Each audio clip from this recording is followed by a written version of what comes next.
Un verset biblique que je vais citer, que vous connaissez tous. C'est pour ça que je ne dis pas où on ouvre la Bible, vous connaissez. Et le Seigneur parle à l'ange de la ville, Laodicea. Vous savez tout ce qu'il a dit. Je sais que chacun peut se rappeler quelque chose avec tiède et craché, recraché. L'ange de l'Éternel parle. Jésus parle à l'ange de la ville, de cette église. Moi, j'ai contre vous que vous êtes devenus tièdes. Je préférais que vous soyez chaud ou froid, mais pas tiède, parce qu'on veut vous cracher. Et ça sonne un peu désespéré. Et j'ai dit de préférence, j'aimerais la cracher. Tu dirais sans doute pas Alléluia, mais Jésus n'est jamais désespéré. Parce qu'il dit, moi je vous conseille de chercher un colis pour que vous puissiez de nouveau voir. Et ça veut dire, ça signifie ce que tu ne vois pas, alors tu deviens tiède. Les chrétiens qui ne voient plus rien deviennent tièdes. Les chrétiens qui n'ont plus de vision, ils tournent en rond. Et alors ils deviennent tièdes. Et c'est quelque chose de grave. Mais j'aimerais quand même vous poser une question théologique. Si vous vous êtes déjà posé la question, pourquoi Jésus parle à l'ange de l'Église et pas à Jésus? Ce serait bien que tu parles aux pasteurs, aux anciens, tu leur expliques ça, mais donc pas à l'ange. Je crois qu'il y a 2000 ans, il y a beaucoup de choses qui étaient différentes par rapport à aujourd'hui. Il n'y avait pas d'Internet, il n'y avait pas de YouTube, on ne pouvait pas écouter Daniel, on ne pouvait pas écouter les CD, on n'avait même pas de Bible non plus. Le Nouveau Testament a seulement été écrit dans le 16e, 17e siècle. Ils avaient peut-être juste quelques psaumes, mais je crois que dans ces temps, les anges jouaient un plus grand rôle qu'aujourd'hui. Je sais que j'ai beaucoup de chrétiens aujourd'hui, même chez les charismatiques. Quand je raconte, j'ai rencontré un ange où il m'a parlé. Et souvent, il me regarde un peu bizarrement. La majorité des personnes, même les gens occultes, eux, croient aux anges. Je crois qu'à l'époque, les gens jouaient un plus grand rôle et qu'il y avait une communication entre l'Église et les anges, sinon ça n'aurait pas eu de sens. Il y a plusieurs années, j'avais eu la mission de Dieu d'aller dans le sud de la France, à Toulon, et il faut que je prie là. Et quand le Seigneur a dit « je dois aller là-bas », je pose la question « il y a des chrétiens, une église là-bas ?» Non, pas une église, pas prêcher, mais tu dois prier pour la ville. Le soir, on était dans la ville et ça monte doucement vers les Alpes. Et on marchait dans une rue, on priait. Et quelque part, nous sentons dans une rue, la présence de Dieu était très forte. Je regardais mon épouse, elle remarquait aussi, quelque chose était là. On est resté là un moment. Alors j'avais l'impression, comme ça, nous devons encore plus appeler les anges. Ils doivent venir. Alors c'est comme si le Saint-Esprit disait, oui, fais-le, que les anges de partout, du nord, du sud, venaient ici. Tout d'un coup, je voyais comme toute la ville s'était remplie d'anges. Et alors un ange était là, c'était sans doute le chef des anges, il était grand, majestueux, il était là debout, et je sentais qu'il voulait parler avec moi. Et je disais, Seigneur, j'ai pas d'expérience. Est-ce qu'un humain doit parler avec les anges? Peut-être vous aussi, déjà posé la question. Et tu sais, quand je fais ce genre de choses, il y a toujours ma volonté, ma tête et le Saint-Esprit. Et je sentais le Saint-Esprit qui disait, oui, c'est OK. Et j'ai parlé avec cet ange et l'ange me parlait. Et il m'expliquait que que l'ange de la ville a toujours les plans de Dieu, les plans du réveil pour la ville. Mais il m'a dit, tu sais, nous on a les plans, on sait ce que Dieu veut, mais on ne peut rien faire si vous ne priez pas. Et les anges sont libérés, ils savent ce qu'ils doivent faire. Si on commence à prier, et je crois qu'il y a un temps qui va venir où les intercesseurs prophétiques vont beaucoup plus de contact avec les anges. Moi, je ne vais pas chercher les anges pour avoir du plaisir. Moi, je le fais quand le Saint-Esprit me le dit, il me le met à cœur. Mais le Saint-Esprit t'emmène dans ce niveau quand tu es dans une ville et tu pries et tout d'un coup, tu as une rencontre avec des anges. Je te dis, c'est OK, tu as le droit de le faire. Beaucoup de chances ont besoin d'encouragement et il y a des temps où tu vas le vivre. Il y a plusieurs années, j'étais dans la ville de Speyer et pas loin du dôme. Le Saint-Esprit me parle, ne crains pas. Et parce que ça vient de moi maintenant. Et j'étais là, debout, et tout d'un coup, je voyais un ange. Il avait sans doute 7-8 mètres de haut. Et je ne suis pas quelqu'un qui m'effraie vite, mais c'est quand même effrayant quand tu vois un ange de cette taille-là. Je le regardais un moment. Il avait comme ça une clé en or dans la main. Et il me dit, viens, j'aimerais te donner la clé. Et il m'a donné une clé, surtout pour le monde des ténèbres en bas. Et alors je suis rentrée chez moi et j'ai dit, Seigneur, comment ça se fait qu'il y a des anges si grands? Il disait, oui, c'était l'ange de la ville. Le Seigneur me disait que chaque ville a un ange. C'était l'ange de la ville et il avait d'autres anges avec lui. Et je crois que c'est quelque chose qui est important, que Jésus a dit à l'ange, si mes enfants ne voient pas, si mes enfants sont dans la tradition, si mes enfants... Le plus grand des choses, c'est d'aller au culte, de chanter quelques chants, d'entendre des belles prédications. Alors, ils vont tous devenir tièdes. Et ça, c'est des églises presque où Jésus dit, de préférence, j'aimerais te cracher. Qu'est-ce qu'il a dit encore à Laodicée? Tu penses, tu es riche, mais tu n'es rien, tu es pauvre. Et peut-être qu'il y a aussi des églises, des chrétiens, ils pensent, on a les plus grands immeubles, on a aussi la télé, ceci, cela, et Dieu les regarde. Tu penses, tu es riche et tu es pauvre, tu es nu, tu n'as rien, parce que tu n'as pas de vision. Ta vision, c'était pour ton immeuble, tes membres et tout. Mais alors, un stop. Dans beaucoup d'églises, les gens, on les prêche, aussi enseigner. Et je crois que l'enseignement, c'est important, surtout au début de ta foi pour le fondement. Mais on a besoin de plus, on a besoin de vision, on a besoin de ce don de voir. On a besoin de vision. Qu'est-ce que Dieu veut de nos vies? Que veut Dieu de faire de cette église? Que veut faire Dieu de ce groupe de prière? Il y a des groupes de prière qui font rien d'autre que de prier les petits bobos de chacun entre eux. Alors je crois que ce groupe sera vite la prière ennuyante. On prie une demi-heure, après on tape des mains et après café, gâteau. Mais on a un bon sentiment au nom de Jésus. Je crois que c'est important, cette vision. Le prophète, son travail, c'est de recevoir des visions de Dieu et de les transmettre pour qu'on puisse les éprouver et que c'est aussi... Il y en a certains d'entre vous qui disent « oui, ça c'est pour moi ». Hier, dans la prière, j'ai déjà raconté. La nuit dernière, je ne pouvais pas dormir. Je me suis réveillée, j'ai fait un grand thé, je me suis assis. Et alors, j'étais dans la présence de Dieu et je sentais il y a quelque chose en moi qui me préoccupe. Et quand quelque chose me préoccupe, il faut que je parle de ça à Dieu. Et ce qui me préoccupait, je ne sais pas pourquoi à cause des infos, mais c'est cette histoire de guerre entre la Russie et l'Ukraine. Comme ça me préoccupait.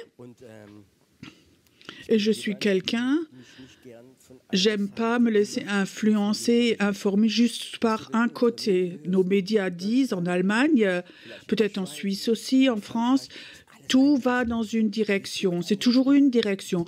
Poutine, c'est le diable et Zelensky, c'est le saint. Poutine, c'est pas le diable et Zelensky est pas ça. Vous comprenez? Parfois, on se laisse tellement influencer. Si tu écoutais la télé en Russie, ce serait sans doute l'inverse. Alors, j'ai parlé de ça avec Dieu. Je disais, qui a donc raison, en fait, dans la guerre? Et le Seigneur me dit, la Russie va aller sous le jugement de Dieu. Mais l'Amérique aussi va être jugée par Dieu, mais l'Europe aussi. Alors, il me disait, le prochain pas, cela, c'est que la Chine va s'ajouter. Et la Chine va être du côté de la Russie. Et la Chine va aussi prendre ces îles, Taïwan, et les Américains ne vont plus rien dire. Alors, tu sais, on nous ment dans nos médias. J'ai vu ces reportages où Biden est allé à Kiev et il a dit, le président de l'Ukraine dit, tout le monde est avec l'Ukraine. Ça sonne bien, ouais, le monde entier, mais je te dis, la majorité du monde est contre l'Amérique et contre les Européens et tout ça. La majorité du monde est plutôt pour la Russie. Quand on voit l'Inde ou l'Amérique du Sud ou les pays arabes, c'est une autre majorité encore. Ce n'est plus tout le monde entier, mais c'est une partie du monde. Et le monde, en moment, est vraiment scindé, deux grands blocs. Pourquoi? Je crois que ce n'est rien d'autre que l'orgueil et l'arrogance de certains politiciens. Tu sais, je crois honnêtement, mon opinion personnelle, Poutine ne voulait pas avoir de guerre. Il voulait juste avoir la sécurité que l'OTAN ne s'approche trop près et ait des problèmes, et il aurait des problèmes avec son pays. Alors, il a commencé de négocier, et nos Américains et nous, Européens, on ne veut pas négocier, on veut montrer qu'on est fort, que nous sommes forts. Est-ce qu'on a montré notre force? Et maintenant, on voit le résultat. Tu sais ce qui me venait les derniers jours? Les politiciens qui nous vantent comme ça tout, c'est les mêmes politiciens qui nous ont vendu. Il faut qu'on reconstruise l'Afghanistan comme un pays moderne. L'Afghanistan va être un pays moderne. Il y aura des autoroutes, il y aura des structures, il y a la démocratie. On a dépensé des milliards pour là-bas et beaucoup de soldats sont morts à cause de l'Afghanistan. Qu'est-ce que ça a ramené? Quel est le résultat? Soyez honnêtes, l'Afghanistan, c'est pire qu'à l'époque, en fait. On a fait des promesses, on a donné de l'argent, et c'est les mêmes politiciens qui aujourd'hui nous racontent ça. Nous allons gagner la guerre. Nous allons rendre la Russie petite. Je crois, si nous sommes dans une situation, le monde est vraiment scindé, pas seulement en Russie, en Ukraine, mais dans beaucoup de pays du monde. Quand je pense à l'Iran, ils ont dit la bombe atomique est à 99% terminée. Et la première chose qu'ils vont faire, ils vont essayer de tirer contre Israël. Il y a la Corée du Nord ou d'autres endroits encore, de Serbie, d'autres endroits. Ça boue de partout et d'une minute à l'autre, ça peut exploser. Et d'un jour à l'autre, ça c'est la situation. Et je crois que la situation va venir. On ne faut pas voir humainement. J'avais une vision il y a quelques années, 6-7 ans. Pendant comme ça un séminaire, j'avais une vision et je voyais l'enfer. J'étais dans l'esprit comme en bas. Il y avait une grande salle. Ça avait l'air d'un grand laboratoire. Et je voyais comme ça des êtres démoniaques. Je les voyais de derrière et préparer quelque chose. Je disais, qu'est-ce que c'est? Et ils disaient, ils essaient de fabriquer les dernières âmes. Et les 2 ans après, coronavirus est venu. Je sais que l'enfer est capable, un après l'autre, des choses peuvent venir. Alors, il y avait cette guerre qui venait, cette inflation et d'autres mauvaises nouvelles, une après l'autre. Et pour l'instant, je n'ai pas vu un seul président qui disait « on a besoin de prière, il faut qu'on se repent ». C'est toujours « on va y arriver, on est assez fort ». Et en Allemagne, il y a des millions de personnes qui viennent dans mon pays et de façon illégale la majorité du temps. Les Allemands n'ont presque plus d'appart, mais ça continue quand même, et ça, c'est la situation. Ça, c'est la situation de puissance spirituelle. Les puissances spirituelles ont la capacité d'influencer les personnes qu'ils ne puissent plus penser. Je crois que ces jeunes qui s'appellent la dernière génération, je crois qu'ils croient même qu'ils sont la dernière génération. Ils croient que notre pays est en danger. Ils se collent sur les rues, font des choses folles, mais la dernière, il y a un esprit de peur et ils croient qu'ils font des choses folles parce qu'ils veulent sauver le pays. Nos politiciens ont peur à cause d'une crise financière. Nous vivons dans un temps terrible. La Bible dit, dans les derniers temps, Satan va être comme un lion rugissant parce qu'il sait que son temps est limité. Ce jugement qui va venir, ça n'a rien à voir avec l'Armageddon, où il n'y a qu'un tiers des personnes qui vont survivre. C'est un jugement qui va aller contre notre confort, notre orgueil. Et dans cette situation-là, toutes les visions qui vont venir, il y a une autre vision, c'est celle de Dieu.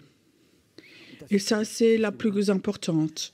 Il faut que nous sachions ce que Satan veut faire, ce que Dieu va autoriser, ce qui va venir. Il faut qu'on sache, mais il faut que tu saches, toutes les visions que les gens ont sont de la peur, des démoniaques, de l'orgueil, de la peur et tout. Toutes ces visions, tout ça, ça va venir. Mais il y a une vision est plus forte que toutes les autres. C'est la vision que Dieu a. Et j'aimerais parler de celle-ci. Dans la Bible, il est écrit que Dieu est obligé et doit à ses enfants prophétiques, montrer ses plans. Est-ce que la Bible dit ça? Oui. La Bible le dit que Dieu doit montrer ses plans à ses enfants. Et je crois que dans ce grand chaos, quand le jugement va venir, le réveil va venir aussi. Je me suis un peu préoccupée de ce réveil qui était en Argentine. J'avais demandé les pasteurs comment ça avait commencé. En Argentine, c'était il y a 50 ans, un des 10 plus riches pays du monde. Alors, ils ont commencé une guerre avec des petites îles contre l'Angleterre. Les généraux étaient là-bas, postés, et tout d'un coup, ils ont perdu la guerre. Tout s'est effondré, donc la société, tout était effondré, et l'orgueil de l'Argentine s'est effondré. Le pasteur disait, et après, le réveil a commencé. Quand Dieu, parfois, exerce le jugement, il y a un brisement, une humilité, après le réveil commence. Je crois que Dieu a un plan merveilleux pour ses enfants, mais ce plan est merveilleux pour ses enfants qui voient ce plan dans l'esprit, qui croient et y rentrent. Je ne crois pas que la moitié des chrétiens vont rentrer dans ce plan. Ils vont tellement être préoccupés toute la journée à la télé et de regarder les infos, tout ce qui va venir. Et il y a d'autres qui disent « ça ne m'intéresse pas. Moi, j'ai un contrat, une mission de Dieu pour préparer le réveil. » Je crois qu'en ce moment, Dieu appelle une armée de prières prophétiques et ils vont... Des chrétiens qui prient ont toujours la capacité de rendre Dieu plus doux et d'exercer moins durement son jugement. Les chrétiens peuvent dire « Seigneur, notre pays a mérité le jugement parce qu'il y a l'orgueil, il n'y a pas de Dieu, il y a du péché comme jamais, mais Seigneur, pardonne-leur, ils ne savent pas ce qu'ils font. Seigneur, ne sois pas si dur dans ton jugement que la génération qui suit peut venir à toi. » Et je crois que c'est un pas très important, pas accuser. Tu vois ce qu'ils font, envoie le jugement, qu'ils soient tous punis. Non, c'est l'inverse. Je crois que cette intercession, ils savent ce qui va venir. Pour les gens, il faut quand même dans notre cœur qu'on ait de la compassion, l'amour de Dieu pour les personnes. Et la deuxième chose, dans cette vision du réveil, quelle est ta place là-dedans? Où Dieu veut t'utiliser pour aider, pour préparer tout ça? Je crois que c'est une des choses les plus importantes. Dieu a un plan. Moi, je sais, moi, je suis une pièce du puzzle de ce plan. Juste une pièce. Mais si tu sais, quand j'étais en prison, il y a un homme, il était là depuis 15 ans, et il avait peut-être le plus grand puzzle que j'ai jamais vu. Il avait 4 mètres sur 3. Maintenant, tu imagines combien de temps il te faut pour faire ce puzzle. Mais si le puzzle est fini et il manque une seule pièce, alors il manque quelque chose. C'est juste, on le voit tout de suite. On ne voit pas toutes les autres pièces, mais on voit ce morceau qui manque. Est-ce que tu veux, dans le plan de Dieu, être ce morceau de puzzle qui manque? Oh, mais je suis donc pas important. Non, tu n'es pas important. Dieu veut te former comme pièce du puzzle qui rentre dans ce plan. Et je crois que c'est quelque chose d'important. Il y a tellement de chrétiens qui croient Dieu est un photocopieur. Dieu est un grand photocopieur et il photocopie aussi les chrétiens. Non, Dieu n'est pas un photocopieur. Dieu crée des originaux. Et il fait des originaux parce qu'il a besoin de 7 personnes pour cette chose-là. Et la majorité des personnes qui ont un grand ministère, au début, n'arrivaient pas à croire qu'ils sont capables de faire ce travail. Dieu, regarde-moi comme je suis avec mes fautes, ça va donc pas, c'est impossible, je peux pas faire, je peux pas, impossible. Tu sais ce que Dieu dit? Toi ne peux rien, c'est bien comme ça. Mais moi, je veux te transformer pour que tu puisses le faire. Et maintenant, je veux dire que je crois que ce soir, ici, beaucoup de morceaux de puzzle sont assis ici, que Dieu utilise pour ce plan, pour le réveil. Le réveil ne va pas tomber du ciel d'un jour à l'autre, mais il y a une préparation pour les intercesseurs. Dieu a besoin dans la ville des gens qui sont responsables. On pense toujours, les images que les chrétiens ont, quand Dieu a besoin de quelque chose, ça a toujours à voir avec l'Église. Moi, je peux te dire, souvent, ça n'a rien à voir avec l'Église. En Allemagne, dans les grandes villes, il y a plus de 60% de chrétiens nés de nouveau ne vont plus à l'église parce qu'ils n'ont plus de vision. On les prêche, on leur dit ce qu'ils doivent faire, ce qu'ils peuvent, aussi un peu dans l'organisation, mais il n'y a pas de vision. Et je crois que les chrétiens cherchent de Dieu, qu'est-ce que tu as prévu de ma vie? Qu'est-ce que tu veux faire de ma vie? Je peux te dire, si Dieu t'appelle, tu commences à avoir une vision, à être un intercesseur prophétique, et Dieu commence à te poser, à te montrer des endroits, tes yeux s'ouvrent et tu vois quels démons sont là. Ils sont grands. Et Dieu dit, fais juste comme ça, clique des doigts, et tu fais comme ça. Et tout d'un coup, les démons s'en vont et tu es là, tu regardes, c'était moi ça? Oui, Dieu dit oui, c'était toi. Le temps va venir. Je pourrais toute la soirée vous parler d'anges et de démons. Quelle toute puissance nous avons quand nous sommes obéissants. Et je sais, avant, j'ai parlé avec quelqu'un, c'est péché si je ne vais pas à l'église. Je peux te dire, parfois, c'est mieux de ne pas aller à l'église que d'aller dans certaines églises. Si tu es enfermé, vous savez comment l'église devrait être, comme les verts pâturages. Psaume 23 pour les brebis. Ça doit être pour toi, l'église. Viens, brebis, va sur les verts pâturages. Mais si ça ne l'est pas, et tu t'organises, et tu t'énerves à cause de l'organisation, tu as l'impression que dans le désert, c'est mieux de ne pas avoir d'église si ton église n'est pas un vert pâturage. Je crois qu'on va aller dans un temps où Dieu va appeler des personnes pour faire des choses spéciales, des ministères très spéciaux. Il y a plusieurs semaines, j'avais l'impression, le vendredi soir, il faut sur YouTube, à l'église, de faire une soirée qui sont dans le surnaturel ou qui cherchent le surnaturel ou qui sont prêts à rentrer dedans. La salle était pleine et je crois qu'il y a 10 à 18 000 personnes qui ont regardé. Après, j'ai dit, tous les gens qui ont déjà des rencontres surnaturelles avec des anges et n'ont jamais raconté à personne, écrivez-moi vos témoignages. Tout d'un coup, il y a une tonne d'emails qui sont venus de plein de personnes normales où ils ont raconté les anges, ils ont visité, où les anges les ont envoyés dans d'autres pays, ils ont fait des choses. Moi, j'étais étonnée parce qu'il y en avait tellement. Et certains, j'ai demandé, et elle disait, tu sais, on n'ose pas à raconter ça à notre pasteur dans notre église. Après, on nous tamponne, on n'est pas tout à fait normaux.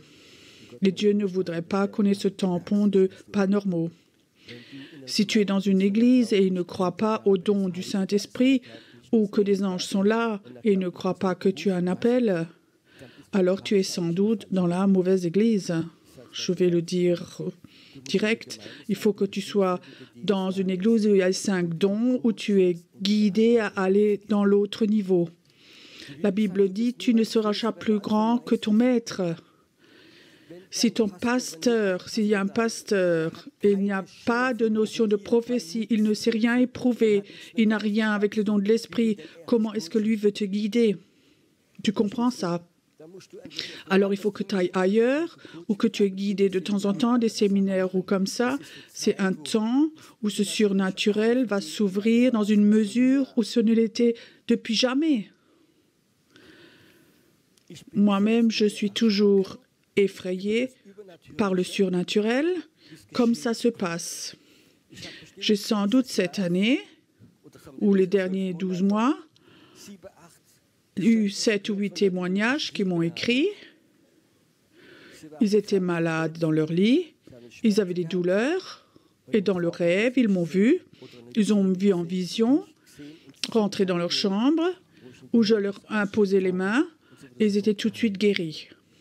À la moment, au début, je commençais, mais par des personnes différentes, et je sais que Dieu a la capacité, dans la nuit, de prendre ton esprit et d'aller quelque part. C'est une dimension qu'on a peut-être lu, que ça existe, mais c'est quelque chose va continuer. Hier, Daniel, j'ai demandé à Daniel s'il avait déjà des grands baptêmes en Inde. Alors il m'a dit, tu sais, j'ai pas encore vécu de baptême en Inde, malgré qu'il y ait souvent, parce qu'ils font ça en cachette. Les chrétiens sont tellement persécutés qu'en cachette, ils se baptisent dans la nuit. Ils disent où, et après, il faut qu'ils aillent tous là-bas, et la nuit, ils sont vite baptisés pour qu'ils ne soient pas poursuivis. Après, je me rappelais d'un missionnaire qui était en Roumanie. Il me racontait que là-bas aussi, c'est comme ça. On avait un temps, il racontait, il y avait des agents de la sécurité, de la Gestapo qui étaient à l'église, et il voulait savoir s'il y avait des baptêmes, ce genre de choses, et c'était interdit, et ils savaient, ils étaient tous en danger. Le pasteur a dit, dimanche prochain, on ne se rassemble pas ici, mais quelque part d'autre, et demandez au Saint-Esprit où c'est. Tu sais, le dimanche prochain, toute l'église était là, sauf une personne. C'est ce sécurité, monsieur-là. On est loin de tout ça, hein? Mais Dieu veut nous emmener dans un autre niveau. Et c'est mon besoin, ma soif, d'avoir une armée de prière qui est obéissante, qui va dans les villes, aux endroits que Dieu nous montre, où on va et on va faire l'expérience de ce monde spirituel. Si toute l'année, tu ne vois que la télé noir et blanc, et la première fois, tu vois la télé en couleur, c'était waouh! Et ça, c'est quand tu apprends à aller dans le surnaturel. Tu commences à aller dans le monde invisible et tu vois quelle autorité les enfants de Dieu ont quand les Saint-Esprit, quand tu es obéissant au Saint-Esprit et que tu vas. Je sais, ici, on a entendu de belles prédications, la bénédiction, beaucoup ont eu la prière, Mais quelque chose est fort dans ma vie. C'est l'appel de Dieu, de le transmettre. Moi, je peux faire, mais je sais quelque chose. Si Dieu dit, il y a des moments où j'appelle les gens. Alors, ce n'est pas important ce que je prêche ou quel verset biblique je dis, mais l'appel de Dieu sort et les gens dans leur esprit savent. Ça, c'est une invitation de Dieu. Reçois cette vision que ta vie est une vie de prière. Reçois une vision que jamais plus être chrétien, c'est ennuyeux. Que tu n'es pas assis quelque part où tu bailles plusieurs fois pendant que la prêche parce que tu as entendu plusieurs fois l'orateur. Reçois une invitation de Dieu à aller à un autre niveau. Et je te promets, ce n'est pas facile, mais ce ne sera plus ennuyeux. Plus jamais ennuyeux. D'être dans les premiers rangs avec Jésus, c'est pas ennuyeux. Parfois, ça peut être dangereux. Parfois, il y a des flèches qui vont nous toucher dans ce monde invisible. Mais je vais vous dire, si tu connais ça, alors tu n'as plus envie d'avoir des cultes normaux, des prédications normales, mais tu as soif d'aller dans une autre dimension. Je ne sais pas combien de personnes ce soir vont recevoir une carte de visite de Dieu ce soir. Premièrement, c'est important de recevoir la carte, mais deuxièmement, de dire Seigneur, ça je le veux. Il y a beaucoup de chrétiens, ils croient, quand un prophète vient et donne une vision, ça tombe du ciel. Non, si tu as une vision, quand l'appel de Dieu vient, ça ne suffit pas de recevoir l'appel de Dieu. Il faut que tu restes chez Dieu. Je ne vais pas te lâcher. Tu me bénis d'abord. Je ne te lâche pas jusqu'à ce que j'ai une vision, que j'y suis, je veux l'avoir. Et même, Seigneur, s'il y a des seigneurs qui te dérangent, enlève-les, je veux l'avoir.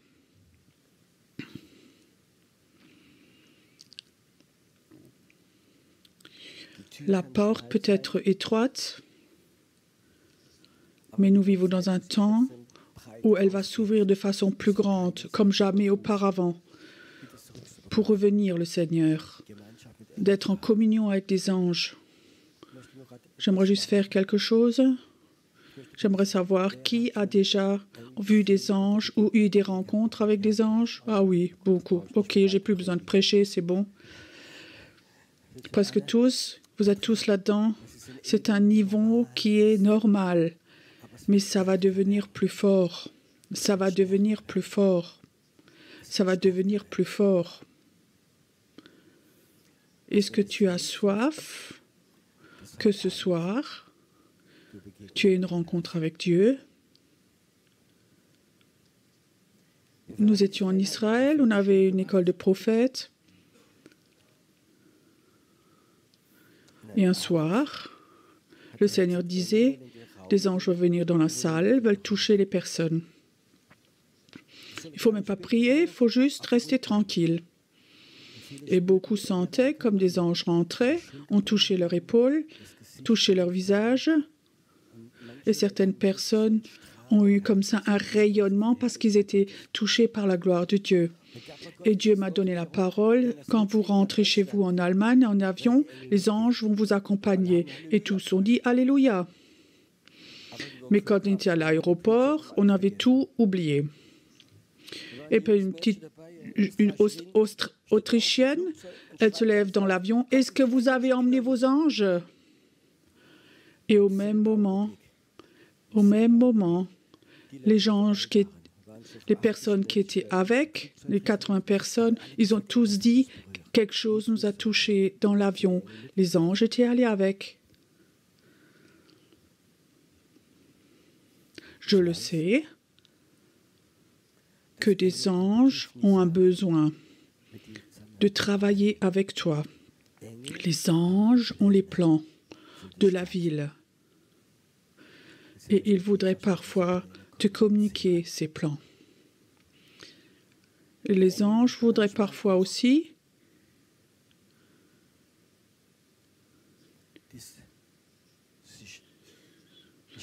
pas forcément montrer, mais te donner cette foi que si tu vas avec Dieu, qu'ils sont avec toi.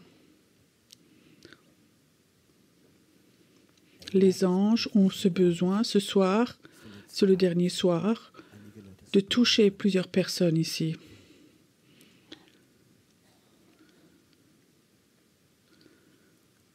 Tu n'as pas besoin d'avoir peur. Ce n'est pas un jugement, c'est la grâce.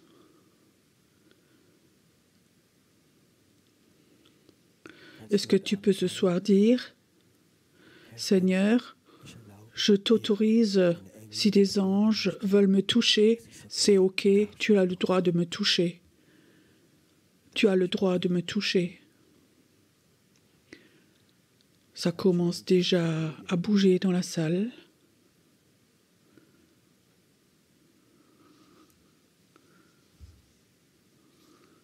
Je ne sais pas pourquoi je vois des anges. Ils voudraient toucher tes pieds.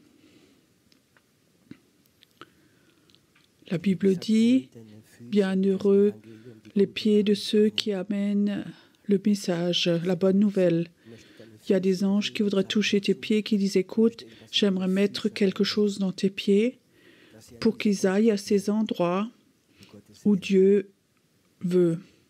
Que dans leurs pieds, qu'il y ait une onction, que les serpents et les scorpions s'en vont, qu'ils reprennent le pays. Je vois des anges qui veulent s'agenouiller et toucher tes pieds.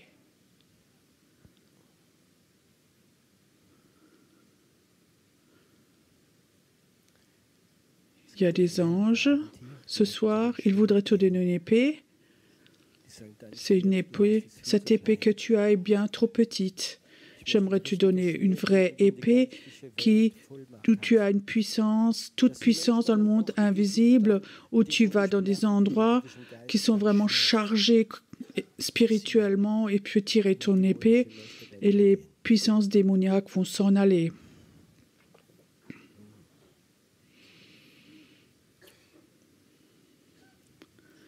L'épée va être collée à ta main.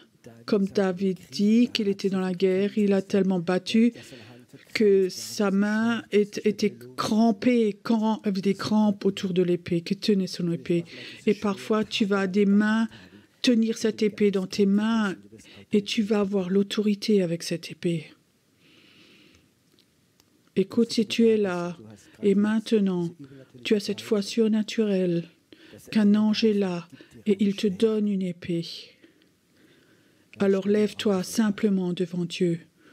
Seulement toi, si tu as cette foi ou que tu sens que quelque chose te touche, lève-toi simplement. C'est une épée d'autorité dans le monde invisible.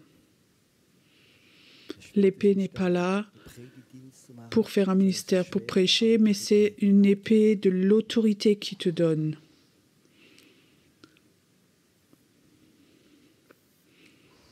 Il y a encore 2 personnes qui sont là. Arrête de douter. Dieu t'appelle maintenant.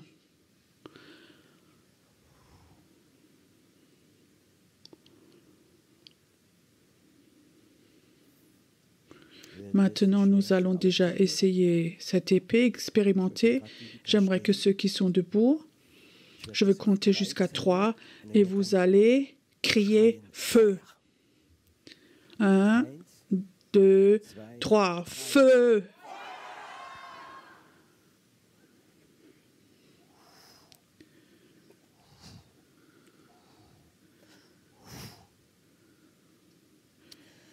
Père, le monde invisible, ici, à cet endroit où nous sommes debout maintenant, ne sera plus jamais comme auparavant. Ici, dans le monde invisible, il va y avoir une ouverture d'anges qu'ils puissent venir ici, maintenant.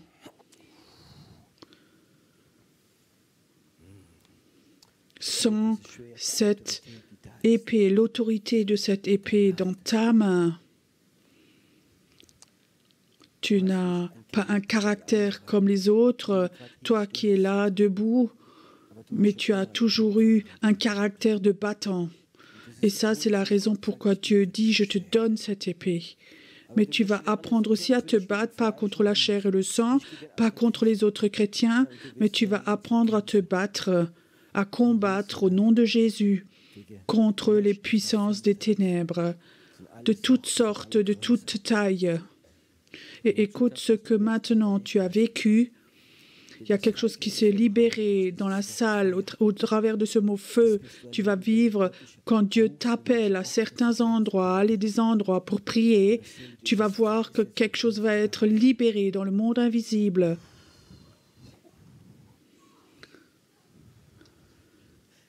Je compte encore une fois jusqu'à 3. Et cette fois, vous allez crier guérison.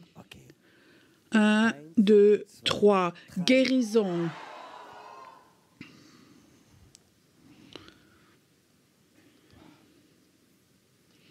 Il y a quelqu'un qui est là dans la salle. Tu as une tumeur, je ne sais pas qui c'est, mais j'ai vu comme la tumeur a été transpercée. C'est parti maintenant. Ça t'a quitté. Merci Seigneur pour cette merveilleuse battante de Dieu, pour cette épée. Restez un moment dans la présence de Dieu, restez debout. J'aimerais que maintenant que tu sentes qu'un ange est là et que touche tes pieds, tu vas aussi aller dans des chemins que tu ne connais pas, que tu n'as pas l'habitude, où tu ne veux pas toujours aller non plus. Et tu vas aller dans des endroits où tu dis non, là on ne peut pas aller, mais tu sauras, il est temps d'aller là. Peut-être quelqu'un t'envoie dans un bistrot sombre ou l'autre à la discothèque ou un autre endroit où tu ne te sens pas à l'aise. Mais tu ne seras pas un visiteur, mais tu seras un messager de Dieu. Et là où tu mets tes pieds, cet ange, maintenant, certains anges touchent tes pieds maintenant. Écoute, si tu sens ça maintenant, que quelque chose touche tes pieds maintenant, et tu dis oui, je veux aller, alors lève-toi simplement, lève-toi là simplement.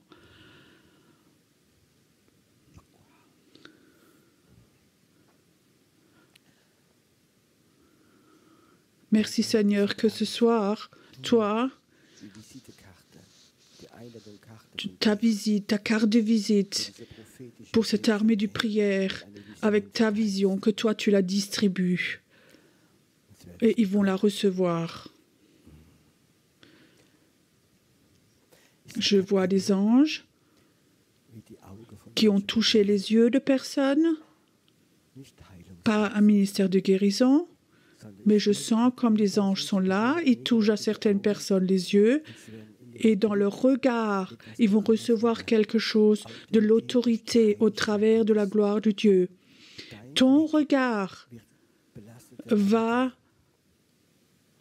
faire peur aux gens chargés spirituellement. Et tu vas dire une parole, Jusparta, mais ils vont voir dans tes yeux que là, il y a quelque chose de la présence de Dieu. Le temps où toi tu baissais les yeux, dit le Seigneur, est passé maintenant. J'aimerais dans tes regards, dans tes yeux, donner une autorité, mais aussi parfois un amour pour les autres. Quand ils voient ton regard, certaines personnes qui ont besoin d'amour, ils vont le voir, cet amour. Et parfois, ils vont aussi voir cette autorité, surtout dans le monde invisible. Tu vas prier avec des gens qui sont chargés, tu vas les regarder et les démons des autres personnes vont perdre leur force parce qu'on voit ton regard. Merci Seigneur que ce soir tu es là, que tu agis, que des choses fortes vont se passer, qu'il n'y a pas de temps et d'espace et d'âge. Toi, tu vas utiliser cet homme. Et je vois comme un printemps revient pour toi. On n'est pas en automne, on est dans l'esprit, dans le printemps. Maintenant, je me sens bien. Père, s'il te plaît, envoie encore plusieurs anges. Il y a plusieurs personnes qui sont là. Ils ont comme ça un cœur pas tranquille ou des problèmes de rythme cardiaque. Et parfois, ton cœur, comme ça, il est parfois hors contrôle et tu as peur. Et parfois, j'ai l'impression que des anges sont là et ils vont toujours calmer ton cœur. Et des situations de stress ou de danger, des anges vont être là, ils vont toucher ton cœur maintenant. Ça se passe maintenant. Ton battement, le battement de ton cœur va être sous le contrôle de Dieu, pas plus, pas moins. Et maintenant, la paix de Dieu vient. Et parfois, la peur stressait ton cœur pour qu'il soit un peu fou. Maintenant, en tant que signe, ton cœur va devenir tout calme. Peut-être que ça t'a empêché, ça, que tu sois allé dans cette armée de prière à cause de ton problème de cœur. Mais Dieu dit, il y a un ange qui est là et touche ton cœur ce soir. Et tu iras dans la paix de Dieu, dans la paix totale de Dieu. Et tu sens que quelque chose touche ton cœur, quelque chose de chaud, lève-toi simplement. Je sais qu'il y a plusieurs personnes qui sont là et que leur cœur va devenir tout normal. Le temps où les mauvaises nouvelles te stressaient, dans les psaumes, David dit, les mauvaises nouvelles ne vont plus m'ébranler. Elles ne vont plus m'ébranler. Merci Seigneur que tu touches maintenant les personnes. Et merci Seigneur qu'il y a des anges, ils vont aller avec. Ce ne sont pas des anges pour Israël ici, mais ce sont des anges qui sont prévus pour ta vie.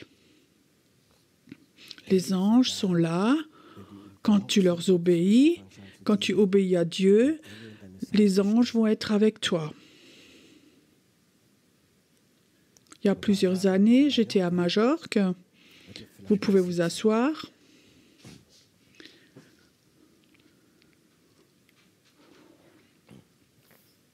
C'était juste une semaine avant un séminaire. C'était déjà le soir à 23h. Mon épouse était au lit, je voulais aussi. Et le Seigneur me dit, non, va encore te promener. Alors je sors, je me promène un peu. Et c'était comme ça, 11h30. Je m'assieds sur le banc. Et tout d'un coup, je sentais quelqu'un s'assied à côté de moi. Et dans l'esprit, je commence à voir, c'était un ange. Il était assez grand, il était assis à côté sur le banc. Et il me disait, je suis là avec toute une armée parce que vous venez pour cette armée de prière. Nous sommes des anges, on sait déjà, on est là depuis plusieurs jours et on prépare. Et dans la discussion, je disais, tu as sans doute plus d'expérience que moi. Quand on ne sait plus quoi dire, on dit de choses bêtes. Alors ils disent oui, j'étais des années l'ange de Ésaïe. Alors il sait, lui, beaucoup plus que moi. Les anges ne meurent pas. Tu comprends? Les anges accompagnent les personnes jusqu'à ce qu'ils meurent, jusqu'à ce qu'ils vont chez le Seigneur, et après ils sont libres et cherchent quelqu'un d'autre.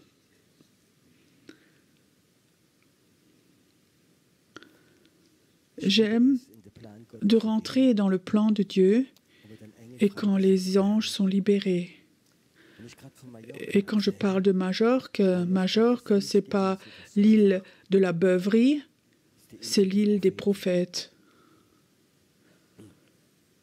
Peut-être vous connaissez l'histoire de Bob Mayne qui a 30 ans ou 35 ans, qui avait construit un hôtel où Dieu avait dit « Quitte l'Irlande, va là-bas, prends un hôtel et commence des soirées de réveil. Il y a des gens qui vont venir d'Allemagne, de Suisse, d'Europe. Ils vont venir et ils vont recevoir ce feu de Dieu du réveil. » Et souvent, on était à Majorque alors. Et alors, une fois, on était à Majorque et Dieu nous a parlé parce que c'est une île pour les prophètes. Et quand on était là-bas, on a appris que 5 kilomètres de chez nous, on était, il y a tout un groupe de prophètes d'Amérique qui étaient là pour prier. D'Amérique, ils sont venus là à Majorque. Et en Amérique, Majorque, c'est pas connu, mais ils sont venus là parce qu'ils ont dit c'est une île, là, il y a des prophètes qui prient. À Majorque, il y a quelque chose qui est là. Quand on prie, les portes du monde s'ouvrent. Souvent, on prophétise là-bas. Je voulais une fois savoir qu'est-ce qu'il y a donc de si spécial là. Pourquoi est-ce que c'est là à Majorque? Alors j'ai lu, vous avez entendu, depuis le XVIe siècle, il y avait un grand réveil après l'autre là à Majorque, où des milliers de personnes se sont converties sur cette île. Ça, les médias ne le racontent pas. Les médias ne racontent que du Balaman. Et après, 2 personnes, plusieurs jeunes qui sont allés au Balaman pour prier. Et une sœur, 6 mois après, me ramène un journal, le bière et l'alcool. Donc, ils ont vendu la moitié. Donc, les affaires ont baissé de moitié. Et alors, j'avais entendu une histoire et elle m'avait vraiment touchée. J'étais moi-même en Algérie, de faire un travail missionnaire. Et en Algérie, il y a un endroit, un petit village, où il y avait eu un réveil. Et là, dans les années 50, un petit village, dans la nuit, toutes les personnes, tous se sont convertis. Tu peux imaginer? C'était 200-300 personnes et tous se sont convertis parce qu'ils ont eu une rencontre avec Jésus. Et j'ai rencontré une femme, elle était déjà âgée, une musulmane, ex-musulmane, et elle disait, elle était dans sa maison, la musulmane ne croit rien en Jésus, pas en chrétien, elle était dans sa maison et la nuit, elle entend quelque chose et elle pense qu'il y a quelqu'un en haut, premier étage, elle monte l'escalier, il y a un homme qui vient à sa rencontre, tout blanc, avec des mains percées. Et il dit, je suis Jésus-Christ, je suis mort pour toi. Et là, elle s'agenouille, le feu de Dieu est venu, elle est devenue née de nouveau. Et en une nuit, tout un village. Cette histoire m'a très impressionnée. Et alors, elle a été racontée chez Peter Wagner en Amérique, dans une grande école biblique. Et Peter Wagner, consciemment, a envoyé tout un groupe là-bas pour savoir pourquoi c'est arrivé. Pourquoi juste un village, tout un village s'est converti, a eu rencontre avec Jésus.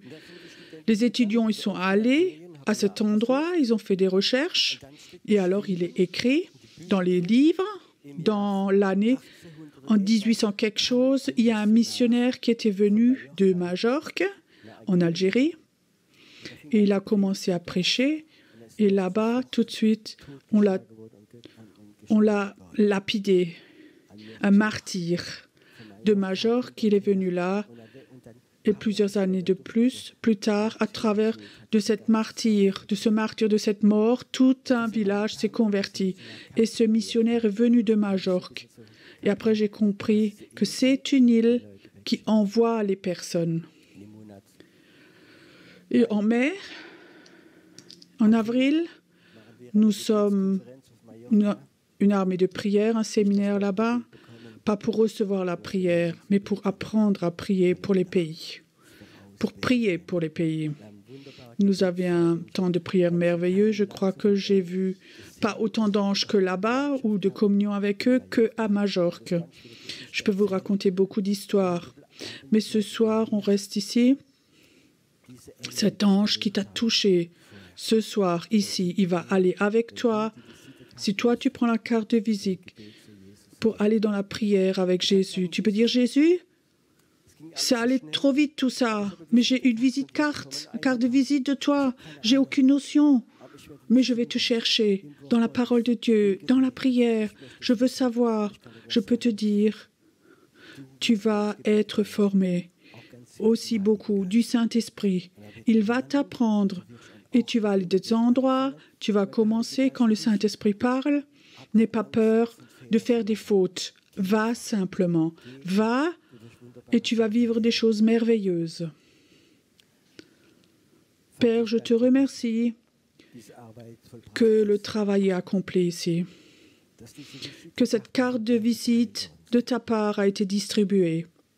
Seigneur, j'ai fait mon travail, tu as fait ton travail, et maintenant c'est le tour des personnes ici, de le faire au nom de Jésus. Reçois la paix de Dieu.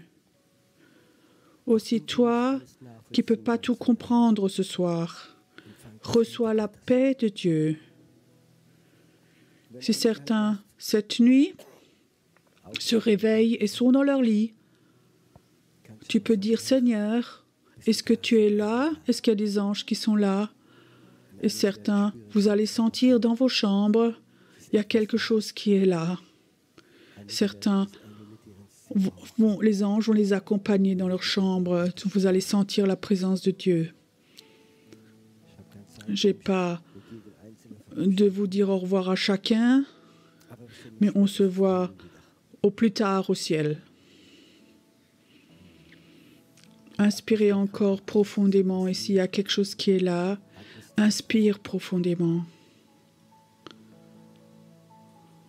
Profondément.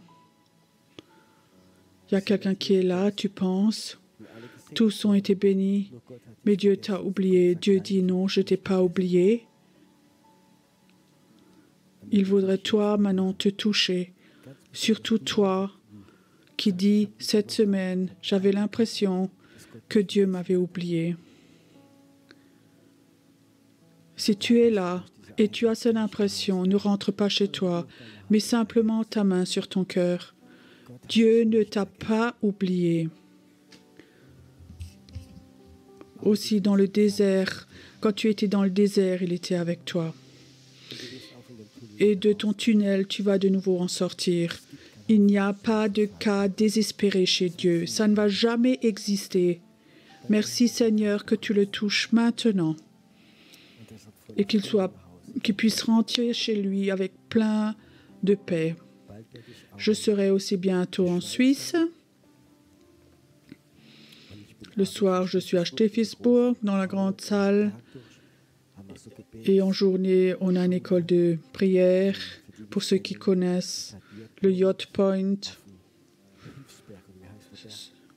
le Hasselsberg. Dieu vous bénisse. Das ganze Volk sagt